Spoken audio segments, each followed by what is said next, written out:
तो पहले हमने पिछली क्लास में हमने रिलेशन किया था that P we to the power gamma is A to the power C, या इसको कह सकते हैं P we to the power gamma is equal to K which is the constant. ठीक है, तो ये था adiabatic relation between pressure and volume. ठीक है, तो अभी हमने करना है adiabatic relation between pressure and temperature, और उसके बाद करेंगे टेम्परेचर एंड वॉल्यूम का। तो तीनों की अलग अलग रिलेशन है, टर्म्स में याद रखनी है। पहले बात करते हैं हम प्रेशर और टेम्परेचर का, प्रेशर एंड टेम्परेचर। ठीक है, इसमें देखते हैं, इसमें हमें पता है कि for one mole of gas अगर लूं मैं, तो पीवी मेरे पास आरटी की खुद आ जाएगा। ठीक है, और यहाँ पर मेरा वॉल्यूम आ जाएगा आर टी ओवर पी। अब अगर मैं इस वैल्यू को याद रखूं, मेरे पास क्या वैल्यू है, p we to the power gamma equals to k, है ना। तो ये वॉल्यूम की वैल्यू को मैं यहाँ पर फिल कर दूं, यू कैन से यहाँ पर मेरे पास है as p we to the power gamma is equals to k, और यहाँ पर वॉल्यूम की वैल्यू को फिल कर दे P into the R T over P to the power gamma equals to K. अब देखिए क्या हो जाएगा, R to the power gamma क्या होगा, अगर मैं इसे खोल दूं, into R to the power gamma P to the power gamma upon P की power gamma equals to K. R की पावर गामा की अपने आप में एक नया कांस्टेंट है। ठीक है, क्योंकि वाई भी कांस्टेंट होता है, आर भी कांस्टेंट होता है, तो ये तो इधर आ जाएगा कांस्टेंट के पास ही। मेरे पास आ जाएगा यहाँ पर पी की पावर वन है, यहाँ पर गामा है, तो पी की पावर वन माइनस गामा ले सकती हूँ। ठीक है, टी की power gamma as it is, यहाँ पर क्या है की अपॉन आर की पावर गामा। ठीक है, और ये जो की ओवर आर की पावर गामा, ये अपने आप में क्या है, एक नया कांस्टेंट है, अभी मैंने बताया। तो ये क्या होगी, कांस्टेंट, इसको सिंपल कांस्टेंट लिखते, कोई नेम नहीं देते। ठीक है, ये क्या है, कांस्टेंट। तो मेरे पास एक और टर्म आ गई यहाँ पर, P to the power one minus gamma P की power gamma is equal to constant. ठीक है, ये एक और टर्म आ गई। ये था प्रेशर और वॉल्यूम का, ये है प्रेशर एंड टेम्परेचर का। अब आगे बढ़ते हैं, आगे मैं करूंगी टेम्परेचर और वॉल्यूम का।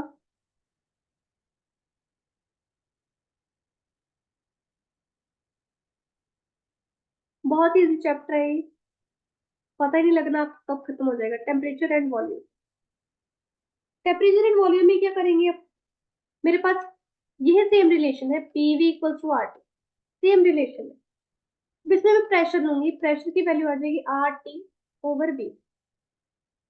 इसको फिल इन करेंगे p we to the power gamma equals k, जो हमने पहले रिलेशन निकाला था पिछली क्लास में, उसमें हम फिल इन करेंगे, तो मेरे पास आ जाएगा r T over v times v to the power gamma equals to v. क्या आ जाएगा, आर इधर चला जाएगा कांस्टेंट के पास, तो टी वी की पावर आ जाएगी गामा, नीचे वन पड़ा है गामा माइनस वन, और यहाँ पर के अपॉन आर। तो this whole term is also a constant, t v to the power gamma minus one equals to constant.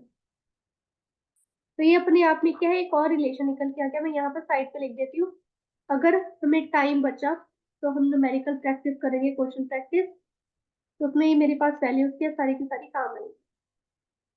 ठीक है, तो इसमें हमारे पास सारा कुछ हो गया। फर्स्ट ऑफ थर्मोडायनेमिक्स कैसे अप्लाई हो रहा है वो सब हमने निकाल दिया। ठीक है, अभी हमने करना है कि अगर एडियाबैटिक प्रोसेस के ऊपर वर्क डन किया जाए तो उसमें क्या कुछ हमें देखने को मिलेगा। अब आइसोथर्मल में भी किया था, उसमें हमारे पास वैल्यू आ गई थी। ठीक है, इसमें करते हैं, इसमें देखते हैं हमारे पास क्या निकल के आता है, कैसे वैल्यू निकलती है। अब है work done in an adiabatic process, adiabatic process. ठीक है, यहाँ पर देखो, मान लो मेरे पास क्या है, कोई भी नॉन कंडक्टिंग वॉल्स वाला क्या है, सिलेंडर है। एडियाबैटिक में कंडीशन की थी पिछली क्लास में कि नॉन कंडक्टिंग वॉल्स होनी चाहिए। अब मेरे पास एन मोल्स है, n moles of ideal gas है इस सिलेंडर के अंदर, इसकी वॉल्स नॉन कंडक्टिंग है। नॉन कंडक्टिंग का मतलब क्या, इंसुलेटिंग वॉल्स है। ठीक है, इसके साथ एक फ्रिक्शनलेस पिस्टन प्रोवाइड किया गया यहाँ पर, ऐसे। ठीक है, अब देखिए क्या होगा, मान लो पी क्या है, प्रेशर ऑफ गैस है। जब पिस्टन जो है ऊपर की तरफ मूव करेगा, पिस्टन जब ऊपर की तरफ ऐसे मूव करे इसको, जब इस तरह से पिस्टन ऊपर की तरफ मूव कर रहा है यहाँ पर, इसमें एक हाइट का डिफरेंस आ गया, है ना, हाइट का डिफरेंस आ गया। और जब भी ऊपर की तरफ मूव कर रहा है दैट मींस एक्सपैंड हो रही है गैस, है ना। तो work done by the gas हो रहा है यहाँ पर। अब गैस खुद इसको पिस्टन को मूव कर रही है because of the pressure, pressure में चेंज आ रहा है, इसी कारण पिस्टन अपने आप ऊपर मूव कर गया। दैट मींस सिस्टम के अंदर क्या प्रेशर बढ़ रहा है, तभी पिस्टन मूव किया। तो अब क्या कहूंगी मैं, दैट डी डब्ल्यू is equal to e d v. D v क्या आएगा, जो मेरे पास यहाँ पर छोटा सा डिस्टेंस आया है, चेंज आया है, उसको ले लेंगे ए इंटू डी एक्स। करते आ रहे हैं काफी टाइम से। मान लो पहले इनिशियल क्या था इसका, p one v one t one. Final क्या आएगा, जब पिस्टन ऊपर की तरफ मूव कर गया, प्रेशर बढ़ गया, पी टू टी टू हो गया फाइनल स्टेटमेंट। तो work done in adiabatic press, इसका सब आएगा आरडीएफ, एडिया, ठीक है, ए डी आई ए, एडिया। वादिया नहीं है ये, वादिया नहीं समझना इसको, ये है डब्ल्यू सब ए डी आई ए, ठीक है। Work done in adiabatic process which is p into d v. Volume में चेंज आया V1 टू V2, ऑब्वियसली ऊपर की तरफ बढ़ा है पिस्टन तो वॉल्यूम में चेंज आया, पहले कुछ वॉल्यूम थी, बाद में कुछ और वॉल्यूम होगी, ठीक है। अब एडियाबैटिक चेंज में हमने एक ये रिलेशन किया था ना, that P we to the power gamma क्या होता है के, है ना, ये चीज होती है S S P we to the power gamma, ये होता है। अगर मैंने सिर्फ प्रेशर की वैल्यू निकालनी है, प्रेशर की वैल्यू निकालनी, तो V K upon V to the power gamma हो जाएगा, या मैं कह दूं यहाँ पर K into V to the power minus gamma हो जाएगा, ऊपर की तरफ आ जाएगा तो नेगेटिव साइन आ जाएगा पावर में, ठीक है। तो इसको मैं यहाँ पर फिल कर रही हूँ, ये प्रेशर की वैल्यू को यहाँ पे फिल किया V1 टू V2। जब इसके अंदर फिल किया तो मेरे पास आ जाएगा V to the power minus gamma K dV. ये तो कांस्टेंट है, ये तो बाहर निकल आएगा, चलो इसको बाहर निकालते हैं। V1 to V2, V to the power minus gamma dV, ये चीज आ गई। अब देखिए ये अपने आप में क्या है, अगर मैं इसको प्रॉपरली ऐसे लिखूं, या चलो ऐसे भी नहीं करते, इसको करते हैं x to the power n, इस तरह से, ठीक है। अगर मैं इसको इस तरह से काउंट करूं, x to the power n की डिफरेंशिएशन करनी है विद रिस्पेक्ट टू dx, तो क्या आएगा, x to the power n plus one upon n plus one, यही चीज आएगी। तो वही चीज करते हैं, चलो यहाँ पर आ गया मेरे पास b to the power minus gamma plus one upon minus gamma plus one, V1 to V2, ठीक है। अब माइनस गामा प्लस वन को आप गामा वन माइनस गामा भी लिख सकते हो इस तरह से। तो यहाँ पर मैं वैल्यू लिखूंगी, पहले V2 आ जाएगा मेरे पास, V2 की power minus gamma plus one को मैं वन माइनस गामा कर रही हूँ, minus V1 one minus gamma, ये चीज आ गई। वैल्यूज फिल की, V2 माइनस V1 हो गया, ठीक है, ये चीज हो गई। अब देखिए अगर मैं के को अंदर मल्टीप्लाई कर दूं, one upon one minus gamma इधर एज इज है, K into V2 one minus gamma minus K into V1 one minus gamma. जब ये के वी के साथ मल्टीप्लाई हो रहा है तो यहाँ पर आपको याद आ रहा होगा कि मेरे पास P V to the power gamma K की इक्वल है ना। यानी कि अगर मैं यहाँ पर P1 V1 भी लूँ, इनिशियल स्टेट लूँ, तो भी के इक्वल आएगा। P2 V2 लूंगी, P2 V2 लूंगी, तो भी मेरे पास के इक्वल आएगा। तो basically K is equal to P1 V1 to the power gamma equal to P2 V2 the power gamma, ये चीज आ जाएगी, ठीक है। तो एडियाबैटिक प्रोसेस में मैं अगर ये के की वैल्यू फिल कर दूं,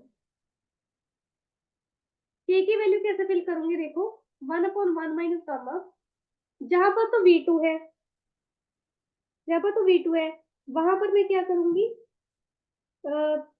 P2 V2 वन ट्रांसफर लिख दूंगी, ठीक है। जहां पर V1 है वहां पर P1 V1 वन ट्रांसफर लिख दूंगी, ठीक है। तो यहाँ पर आ जाएगा P2 V2 V2 V2 की power one minus gamma minus P1 V1 की पावर वन माइनस गामा, ऐसे कर दिया, ठीक है। इनिशियली इसको लिया, फिर इनिशियल स्टेट में भी मेरे पास ये आएगा, फाइनल इनिशियल स्टेट में ये है कि फाइनल में दोनों की वैल्यू के इक्वल है, तो दोनों में अलग अलग में भर दी। जहां V1 था वहां पर P1 V1 कर दी, जहां V2 था वहां पर P2 V2 कर दी। ठीक है, अब यहाँ पर देखिए ध्यान से, अगर मैं अगर इसके अंदर कुछ चेंज कर दिया जाए, नहीं इसको ऐसे रखते हैं, चलो 1/1 माइनस गामा यहाँ पर नहीं लिखते हैं, थोड़ा सा इसमें चेंज करते हैं, स्पेस बनाते हैं यहाँ पर, इसको यहाँ पर कंटिन्यू करेंगे मैं 1/1 माइनस गामा, यहाँ पर P2 V2 की पावर देखिए 1 माइनस गामा, यहाँ पर +1 हो रहा है, सॉरी एक मिनट, यहाँ पर भी तो गामा आएगा, रुको रुको रुको, सॉरी छोटी सी मेरे से गलती होगी, गामा नहीं फिल किया मैंने यहाँ पर, जो कि यहाँ पर था मेरे पास। ठीक है, तो मेरे पास आ जाएगा gamma +1 minus gamma minus P1 के साथ V2 के ऊपर गामा +1 माइनस गामा, गामा को भी तो कैंसिल करना था।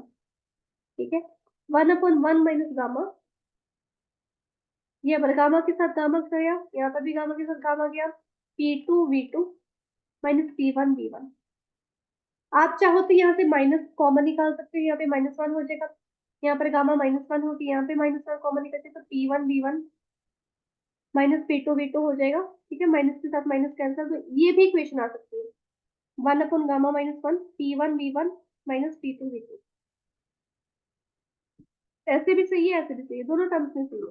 ठीक है, यहाँ पर क्या आ गया आपका, वर्क डन आ गया, वर्क डन इन एडियाबैटिक, क्या आ गया ये, वर्क डन इन एडियाबैटिक। ठीक है, तो वैसे ज्यादा इस इक्वेशन को माना जाता है। ठीक है, इसको मैंने बॉक्स में रखा हुआ है, इसके अंदर अगर आप चाहो तो एन मोल्स के लिए भी निकाल सकते हो। एन मोल्स के लिए कैसे निकालेंगे, तो थोड़ी सी जगह बनाने दो,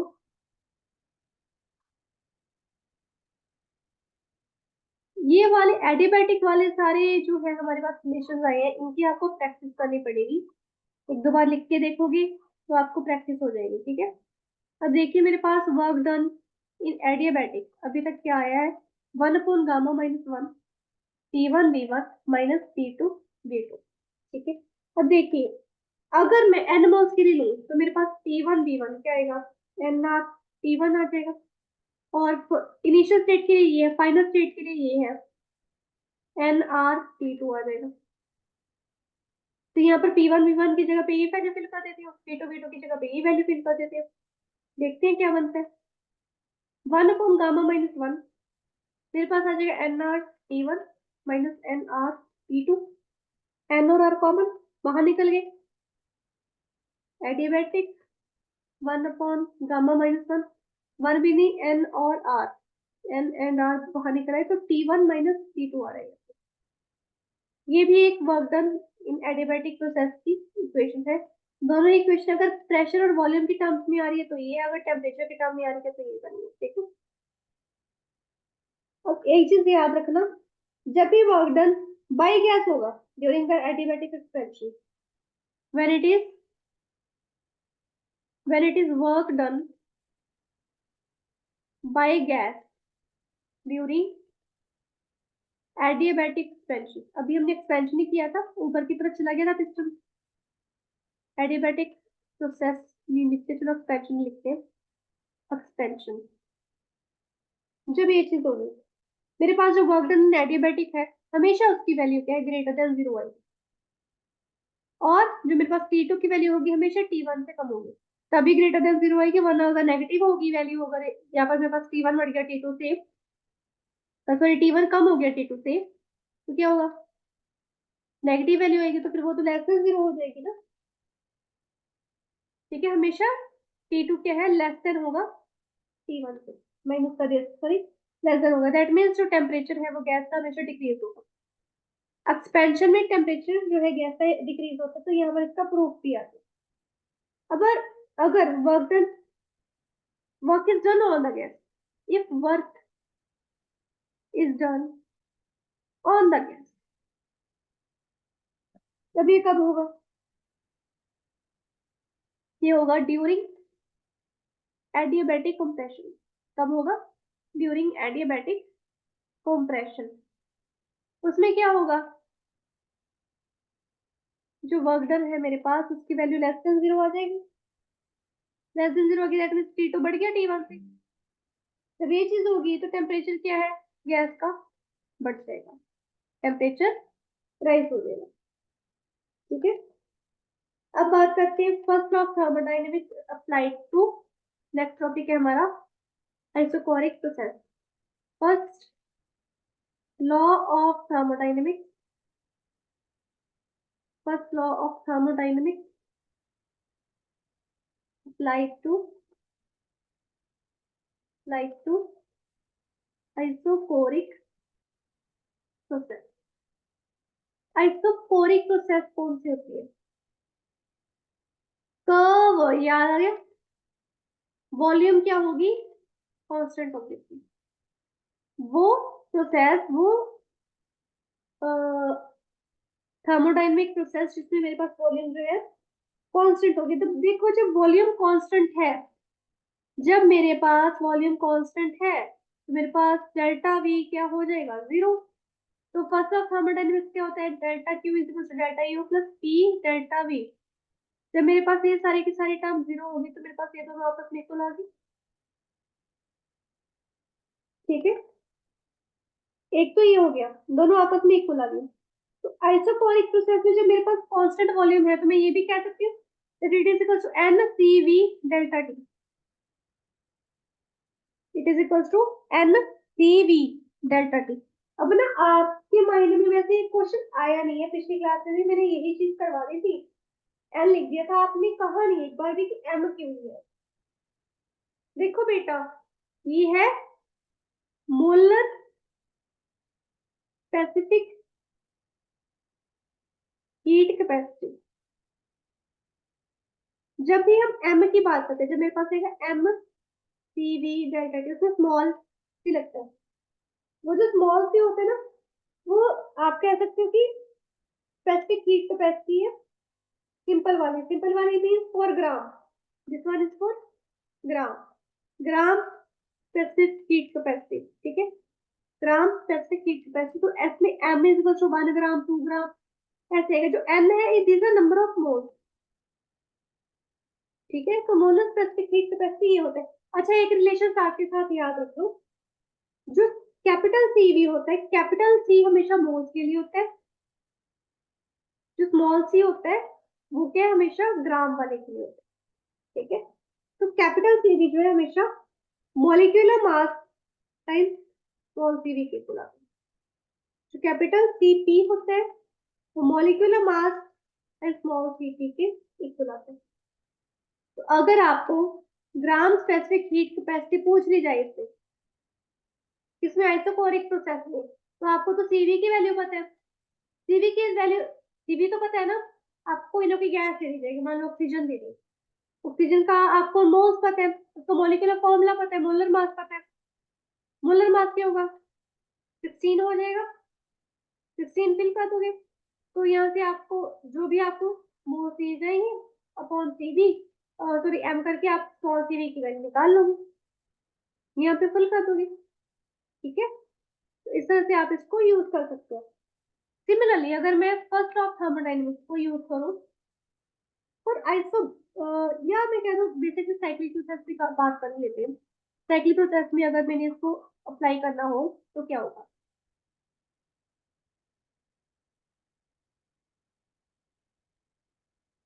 अप्लाई टू, सॉरी हो गया, साइक्लिक प्रोसेस। साइक्लिक प्रोसेस याद है क्या होती है, उसमें हमने किया था ना कि जो चीज है वो रिपीट होती जाती है। साइक्लिक प्रोसेस में क्या होता है, जो सिस्टम है, सिस्टम रिटर्न्स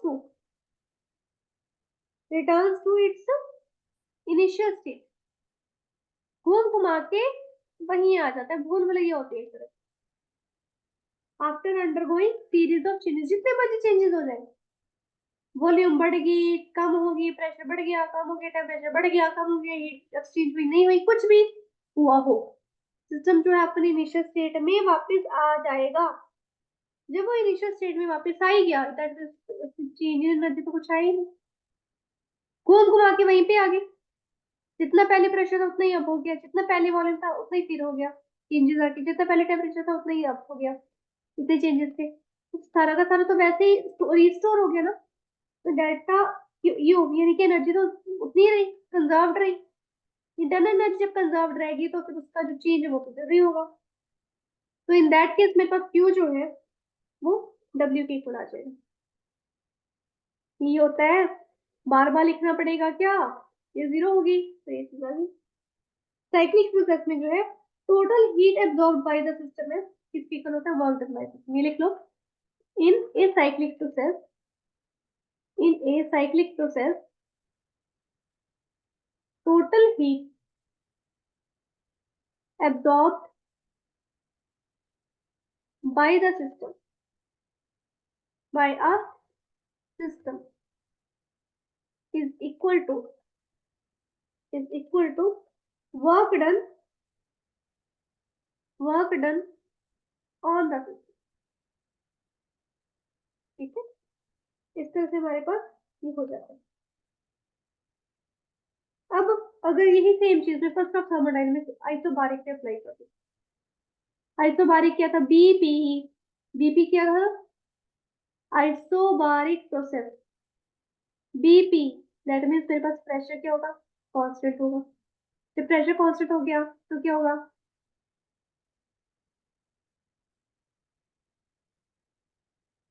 तो मेरे पास जो डेल्टा पी है, एक मिनट, जो मेरे पास डेल्टा पी है वो जीरो हो जाएगा, क्यू हो जाएगा मेरे पास अगेन डेल्टा यू के इक्वल, ठीक है, क्यू डेल्टा यू के इक्वल हो जाएगा।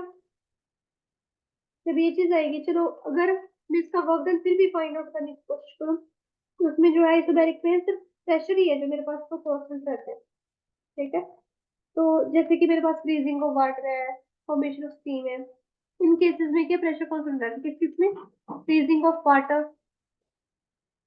फ्रीजिंग ऑफ वाटर, इसके अलावा formation of steam, formation of steam में भी क्या है मेरे पास प्रेशर कांस्टेंट रहता है। जब ये चीज होता है तो चेंज तो आएगा ही नहीं।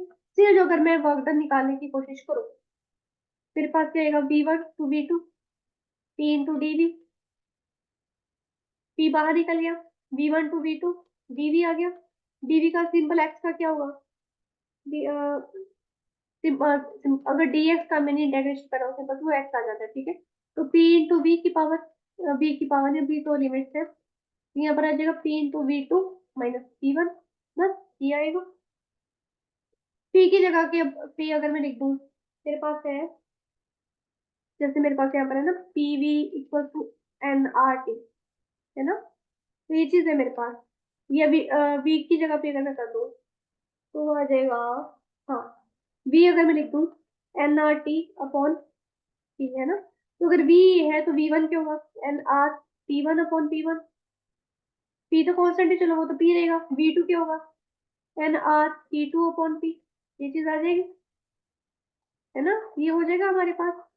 इसको यहाँ पे फिल करते थे वी टू और वी वन की वैल्यू को, चलो फिल करते हैं, पी इंटू, मेरे पास आ गया N R T two, N R T one, इसके नीचे भी पी, इसके नीचे पी, तो पी तो एल से निकल के बाहर आ गया, पी अपॉन पी, एन और आर भी बाहर निकल आए, तो T two minus T one आ गया, पी के साथ पी गया, क्या आ गया यहाँ पर, N R T two minus T one.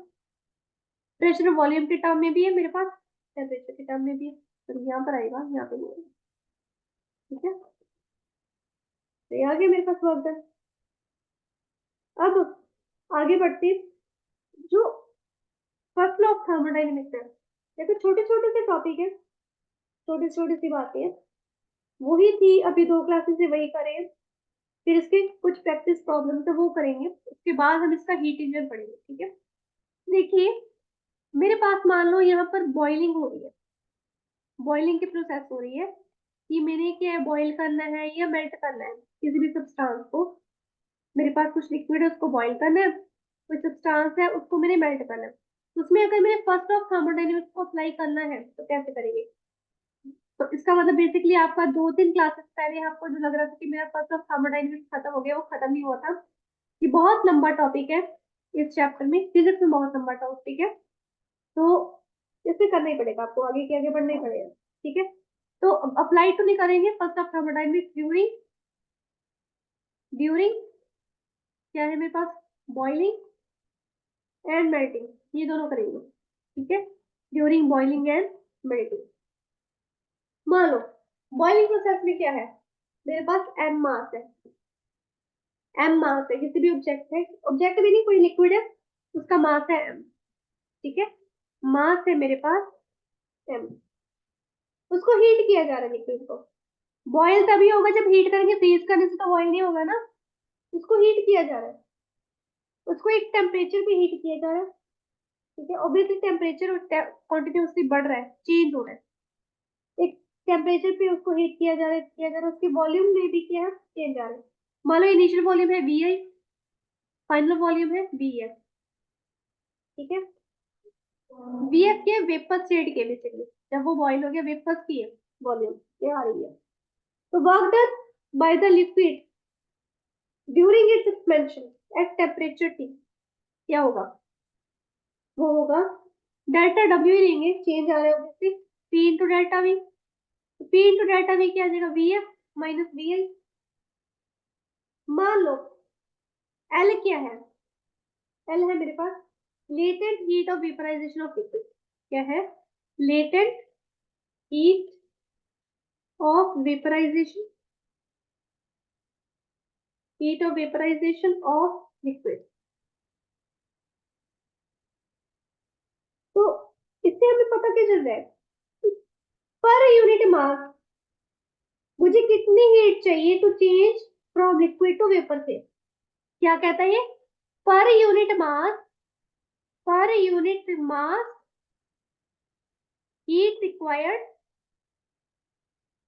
to change liquid change liquid to its vapor state। इसका मतलब ये होता है एट कांस्टेंट टेम्परेचर, ये भी याद रखना, ये कांस्टेंट टेम्परेचर पे होता है। तो आपको कि टेम्परेचर तो बढ़ रहा होगा, फिर उसको हम वॉल्यूम, हमें पता है कि किसी भी जो लिक्विड है उसको बॉइलिंग पॉइंट क्या है, हम अगर मैं उसको टेम्परेचर ही शुरुआत से, मान लो वाटर है, मैं उसको 100 डिग्री सेल्सियस शुरुआत से टेम्परेचर देती हूँ, तो वही रहा सिस्टम और सराउंडिंग दोनों का टेम्परेचर इक्विलिब्रियम में जब आ जाएगा, कांस्टेंट हो जाएगा, पानी बॉईल करेगा। ठीक है, तो इसलिए मैंने इसको कांस्टेंट टेम्परेचर ही रखा है। तो जो amount of heat required for vaporisation of mass, vaporisation mass है वो कितनी होगी, डेल्टा क्यू, इसके according equal to M L. First of thermodynamics के न्यूमेरिकल्स में किया था क्वेश्चन से।